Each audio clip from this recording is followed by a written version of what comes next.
This conference. I want to thank also Professor Herrera for that wonderful keynote. And he just set up what I'm going to talk about right now, which is oaths, right? And should begin really with the last sentence of the Declaration of Independence. It's one I don't think we think much about. It seems kind of perfunctory after that stirring list of grievances. I don't know if our students even get to it when I assign it. I don't think much about it either, but today I want to persuade you that it's worth giving some thought to. And of course that sentence reads, and for the support of this declaration, with a firm reliance on the protection of divine providence, we mutually pledge to each other our lives, our fortunes, and our sacred honor. It isn't often noted that the Declaration ends with an oath, a solemn promise of future action that invokes a divine witness. To be sure, historians never fail to note that the 56 men who signed the Declaration did so at considerable risk to their lives, property, and honor. But understanding that sentence as an oath can cast things in a different light. It connects the Declaration to some long-running disputes over the meaning, legitimacy, and use of oaths in Anglo-American political culture. It leads to some perennial questions. Who could be trusted to swear an oath? What distinguished oaths, sworn to tell the truth in a court of law, from oaths of loyalty to a crown, colony, country, corporation, or fraternal order like Freemasonry? Was the invocation of God sufficient to secure truth and loyalty? Who should punish an oath breaker, and how? These questions admitted no easy answers in times of peace. In times of war, they became considerably more difficult, divisive, and consequential. If we better understand and more fully appreciate the military history of the Declaration, which we're trying to do here today, the meaning and significance of that final sentence becomes clearer. I want to suggest that sentence, as well as the larger Declaration itself, attempted to resolve some confusion and disagreement over loyalty oaths. The question was not whether Americans should swear loyalty. All agreed that they should. And the question of whether women were not required to take oaths, should be coerced into swearing loyalty was, for the most part, answered yes. Kevin Murphy has a dissertation came out recently, just sort of argues that, the founders just believe that a coerced oath is just as legitimate as a voluntarily given one. So that's not the question either. In 1776, the question most in need of resolution was who could require and who should administer loyalty oaths. The national government, colonial or state governments, local governments, courts, committees of elected or self-appointed patriots, or military officers. Today I want to start by saying a few things about oaths and their meaning in 18th century Anglo-American culture. I'll then focus on the 2 years before July 4, 1776, when the colonists of British North America used oaths and it's an increasingly blunt instrument to distinguish Whigs from Tories. I'll devote much of my attention here to the role of the Continental Army and its officers in general, George Washington in particular, in their efforts to administer loyalty tests and root out traitors. Finally, I'll come back to the Declaration and kind of try and pull things together. One reason why the oath embedded in the Declaration has received so little attention is that it's easy to take oath-taking for granted, in part because we do not really invest oaths with the same significance as our ancestors. The practice of appealing to some higher power, secular or divine, as a witness to some claim or promise, and a judge who will punish a false claim or a broken promise is a near universal feature of human societies. After all, humans have a tendency to dissemble. And by swearing to the greater, right, as Hebrews 6:16 suggests, it allows people to kind of take each other at their word and get on with their business. In that sense, oaths create social bonds. They were seen as foundational to the social order. Now, of course, there are other things about the oaths in the New Testament, the Sermon on the Mount here, but there are kind of long theological disputes about that. I won't get into that. But primarily, oaths affirm, and they can also create authority where it doesn't exist. Right? So one thing to bear in mind about that. Now, when a sovereign demands an oath of loyalty from a subject or citizen, an element of coercion is added. Failure to comply or perform any duty set forth in the oath can lead to penalties, banishment, or even death. English kings had long demanded oaths of loyalty from their subjects. This is the Bayeux Tapestry. You see King Harold pledging an oath to William the Conqueror. But the Reformation really raised the stakes.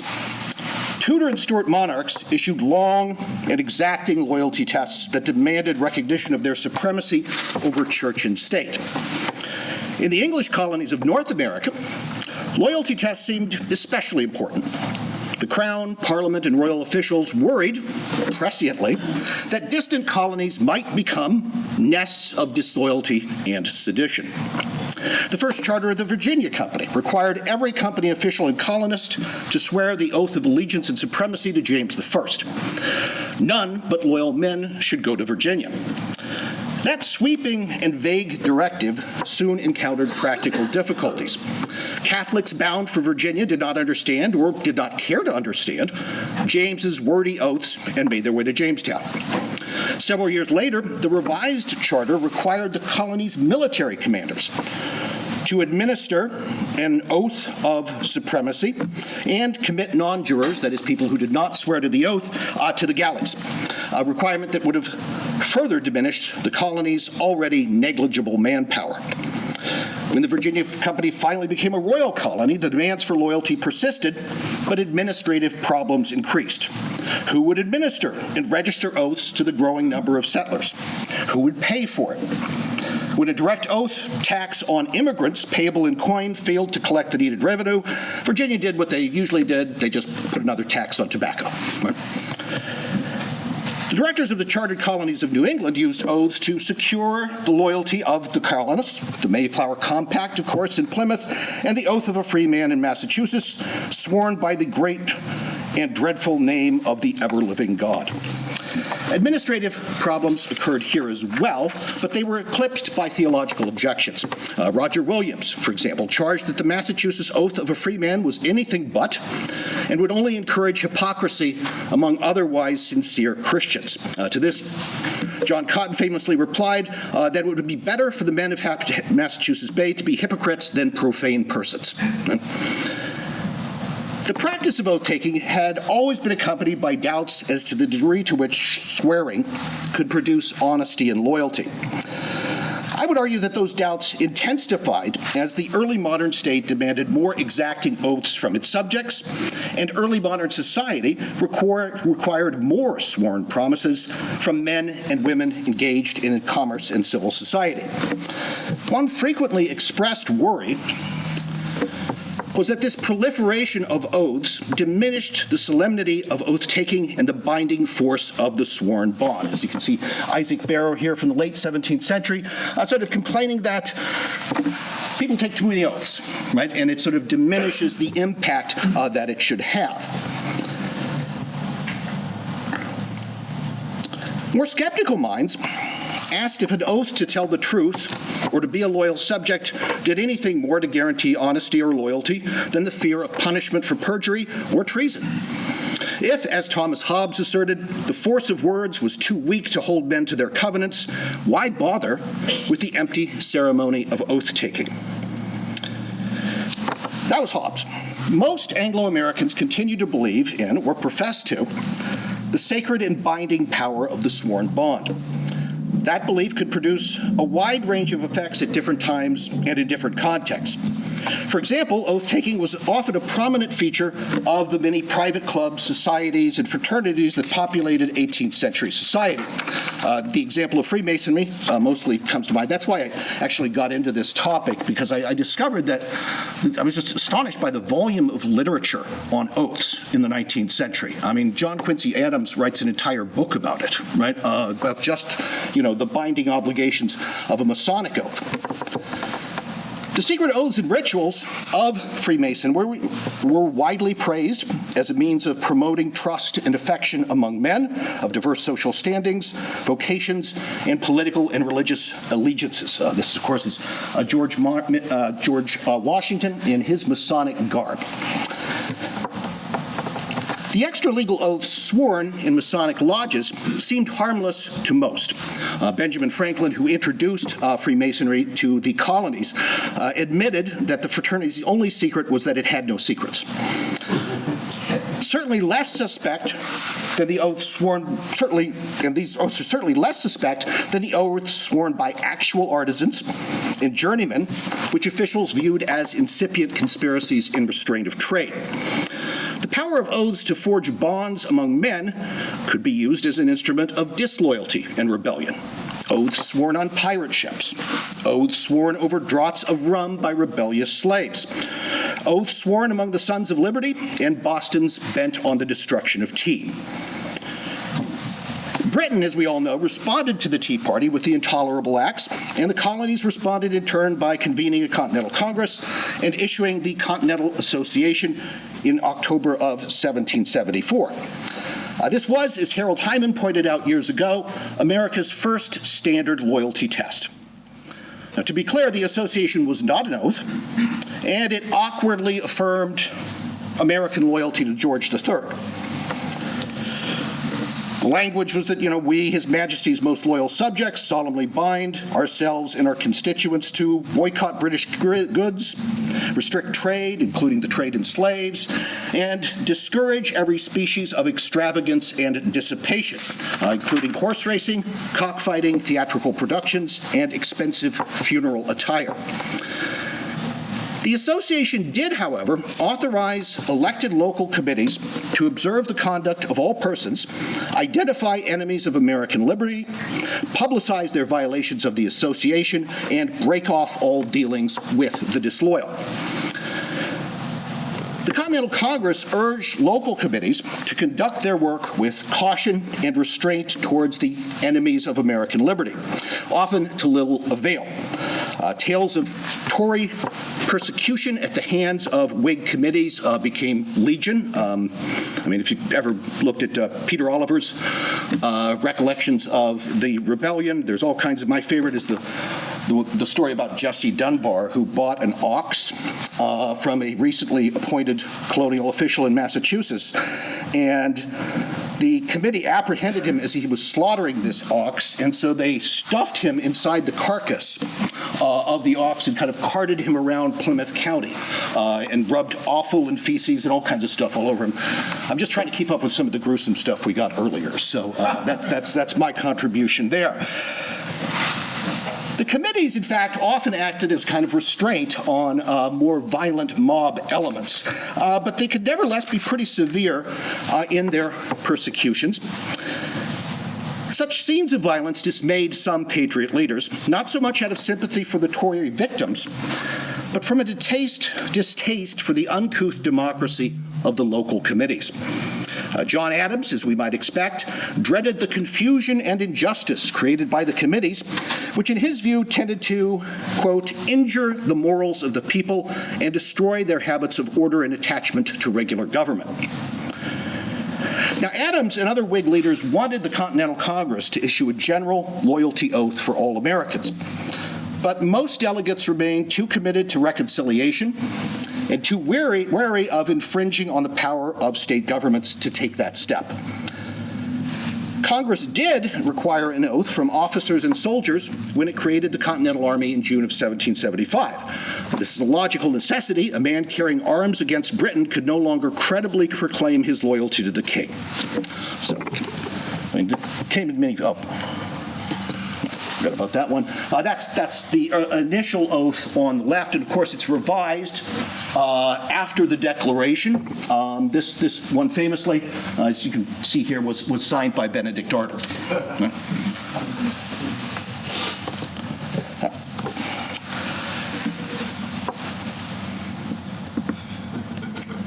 General Washington immediately grasped the military necessity of loyalty testing and lamented the inadequacy of extant Whig oaths. For example, he believed that people did not consider the obligation of the association to have the same effect as an oath. In a letter to William Ramsey, he deemed it high time a test act was prepared and every man called upon to declare himself. That way we may distinguish friends from foes, nor have any idea of a set of men being exempt from the common duties of society in any country or community where they had been fostered in such sweet enjoyment of its liberties. In other words, there are these Tories out there, and they're enjoying the blessings of their community and liberties, and Washington wants to use oaths to kind of identify them, root them out. Congress and Whig state officials were unable to offer anything much stronger. Congress did, however, authorize the Continental Army, as well as states and local communities, to disarm Tories. That was all the pretext Washington needed to embark on a loyalty testing campaign in Rhode Island and Long Island, two strategically significant regions thought to be thick with Tories, whom Washington called abominable pests of society, who would do every mischief in their power. In the early months of 1776, Long Island committees provided Continental troops with lists of suspect neighbors to apprehend. The prisoners were given a choice: swear to two oaths, both written by Washington himself, or remain in prison. The first oath was a promise to surrender all arms. The second, to not oppose by thought, word, or deed the acts of New York's Provincial Convention or the Continental Congress. The mission was deemed a success. Hundreds of Long Islanders swore the oaths, several dozen caches of weapons were seized, and 20-odd recalcitrant Tories were committed to prison. Did General Washington believe that his oaths had converted the alleged Tories into good Whigs? Doubtful. Did Washington believe that the Long Islanders would not dare violate an oath sworn to the Almighty and under the threat of prison? Unlikely. Aside from disarming possible Tories, the main purpose of the oath was to place suspect persons in a double bind, right? It was to, first of all, brand the men as traitors to the British if they took the oath. And if they did serve the British and fell back into American hands, they would be traitors to the Americans. In Rhode Island, General Charles Lee, true to form, pursued an even more aggressive program of loyalty testing that offended the delicate moral sensibilities of the Tories and slave traders of Providence.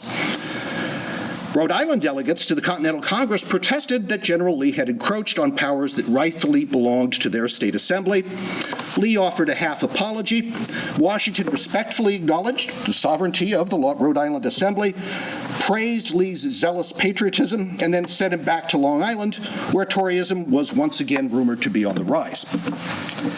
It soon became clear that General Lee had learned little from his Rhode Island misadventure. Isaac Sears, a prominent Long Island Whig committeeman, persuaded Lee that many of the men who'd sworn Washington's loyalty oaths had returned to their infamous ways. General Lee arrested the suspects and presented them with a new and even more exacting oath. Most of the suspects swore to it, but Sears doubted their sincerity, believing that they had swallowed the oath, quote, as hard as if it were a 4-pound shot they were trying to get down. Few of the men Sears and Lee arrested were actually Tories, and those men complained to their representatives in the New York Provincial Assembly, which then denounced Lee for having invaded their state. The New York delegation to the Continental Congress proposed a resolution that no oath by way of test be imposed on, exacted, or required of any inhabitants of these colonies by military officers. So, no military officers administering oaths. John Jay, a New York delegate, insisted that questions of loyalty should be decided by elected officials, not by military officials. That resolution passed.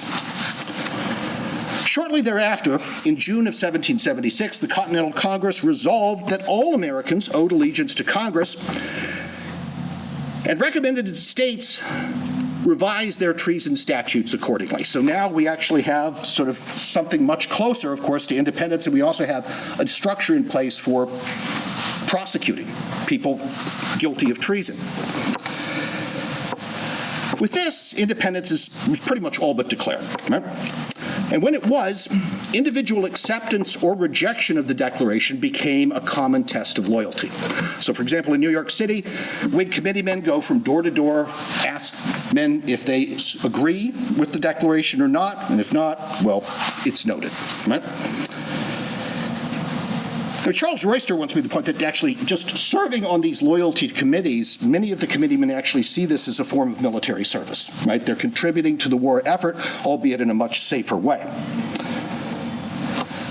That said, local committees and state treason laws once again proved insufficient. For example, the spectacle of thousands of purportedly loyal Americans welcoming General Howe's army in Long Island and New Jersey with no apparent taint of conscience enraged Washington and led him to demand congressional action. In January of 1777, Congress reversed its policy and authorized the Continental Army to administer loyalty oaths in New Jersey. And I don't want to go on too long, but that turns out to be another kind of fiasco, very difficult to manage for Washington.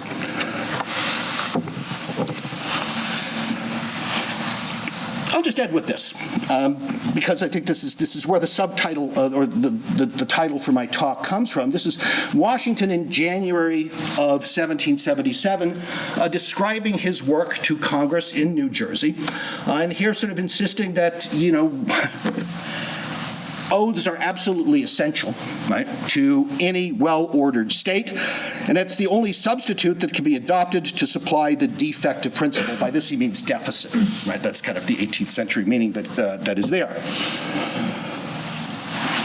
The whole experience with the Continental oaths, Army and oaths suggests some ambivalence, right, that the Declaration is really unable to resolve, and raises some questions also about, you know, the sort of separation of military and civil powers and how that affects this. The problem here, of course, is that these oaths, Washington recognizes, are of great military value, right? They play a role out in the field, but at the same time, Congress is very reticent to give Washington that kind of power. Right? So anyway, that's all I have to say about that, and I'll be happy to take any questions you might have.